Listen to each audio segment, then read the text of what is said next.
EFF councillor Moshe Mphahlele is today being laid to rest in Lebowakgomo, that's in Limpopo. Mphahlele was shot and killed last week during a service delivery protest in Alexandra. That incident unfolded as police and private security personnel were trying to evict people from shelter containers in the Johannesburg township. The city used the containers and piled them on top of one another to form four-storey blocks of flats as COVID-19 shelters. However, the containers themselves were ultimately illegally occupied. Let's get you more on how things are unfolding today. Koketso Motau is our reporter attending that funeral and joins us now live. And Koketso, of course, we've heard from the EFF, members of the community of Alexandra themselves, and ultimately it comes down to the family that's now lost this particular activist, some people describe him as they bid him farewell today. Well, thank you so much, and good morning to you, Ayanda, and good morning to the viewers there. I can tell you that indeed, yes, the funeral service of the slain EFF councillor Moshe Mphahlele is currently underway here at Baroka village in Lebowakgomo. This is where we really, the funeral service is currently taking place. I can tell you that indeed people from Gauteng and Alexandra particularly are here to lay to rest this, revolutionary leader as he was described by the party. But I want to bring in here one of the regional leaders, in fact, the chairperson of the EFF in Gauteng, Mr. Godunga. Thank you so much for joining us here on SABC News. We saw the EFF statement, describing Moshe Mphahlele as a revolutionary leader who died, on call of duty. What can you tell us about Moshe Mphahlele? He was a very disciplined fighter of the economic freedom fighters. He was an activist. The people of Alex would know him symbolically for spearheading service delivery protests as early as 2013. In actual fact, even his family was referring to how he started his journey in politics, and his initial point of joining politics was joining the economic freedom fighters in 2013. That's what we heard at the memorial service. So we're just here, just to bury a gallant fighter. As you can see, the masses are here to come and do their final send-off and to give the necessary support to the family. Yeah. We understand that according to the report that we received yesterday, is that the autopsy is showing that he was shot with rubber bullets and live ammunition. What is the latest in terms of the investigation onto his death? We never had a doubt that he was shot with live ammunition. We have been consistent in the calling off of a speedy investigation that must unfold, and subsequently people to be held accountable for his death, particularly the security cluster, whether it being the JMPD, whether it being the private security, or even the SAPS. They are working and were directed, either of the three, under the guise that they were executing a mandate, more especially that there was South African Police Services and the state present, means that they were working under the command of the state, whoever it may have been. So we are calling on the speedy investigation to unfold so that we can really get to the bottom of it and do the necessary ballistic investigations, and reports must come timelessly so that really we can start ensuring that there is justice that is served for the murder of our fighter. Do you think that there is any foul play there, or it was just an incident of, unfortunate incident where he was at the wrong place at the wrong time?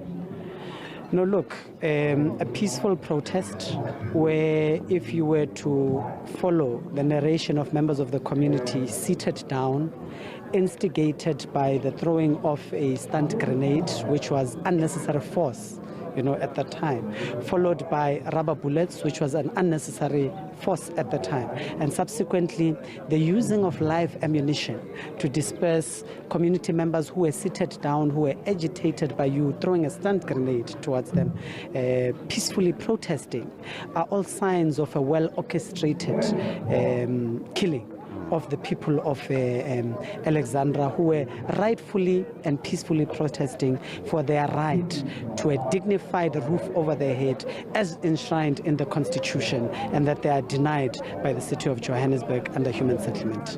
Okay, let's talk about the situation in Alexandra now. What is happening now, following the killing of this, a leader of some of the EFF members in that particular side of the province? Extremely aggrieved. however, still in mourning. You know, we're here to pay our last respects, and the people of Alex are here.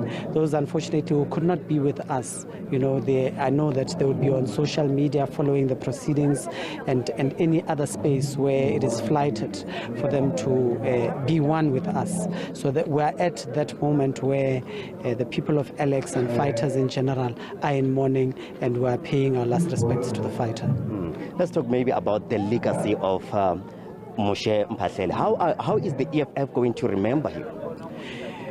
One of the things that we have advocated for was the immediate occupation of the apartments where he unfortunately lost his life. We've called upon Joshco and the Department of Human Settlement to immediately allow a process of ensuring that beneficiaries come into those particular apartments, you know, and the initial people that must be given first preference over everyone and anyone else are those who initially stayed there, but they were evicted by the Department of Human Settlement in the city of Johannesburg, and those are the first people who should then occupy, followed by any other beneficiary from the Alexandra township who then should benefit from it, because we know that there's a lot of people who remain without housing. There's a lot of people in Alexandra who are actually living in the streets just adjacent the gate of this particular building where he unfortunately lost his life.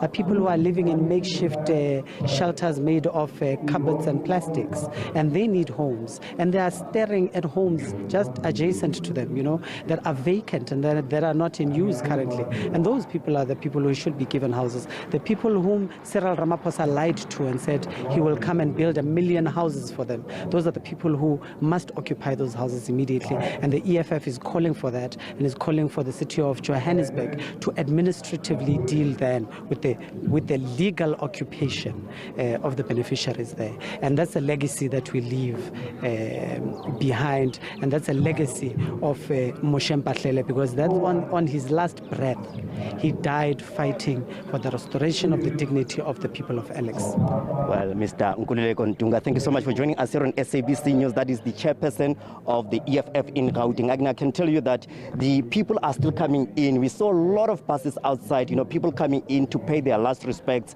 to this man, Moshe Mphahlele. And I can tell you that this Moshe Mphahlele is also the son of, Baroka chairperson, Mr. Khorishi Mphahlele. That's why this funeral service is held here at Baroka Clubhouse here in Lebowakgomo. And I can tell you that we saw the EFF leader and other leaders actually. We saw the EFF president, Mr. Julius Malema, the deputy president, Floyd Shibambu, and other, EFF members are also here, and the top 5 or the top 6 of the EFF is also here to ensure that they pay their last respects to this man. And I can tell you that, Mr. Julius Malema is also expected to, address the mourners later on here at the funeral service of Moshe Mphahlele. But for now, let's get back to you in studio, Ayanda.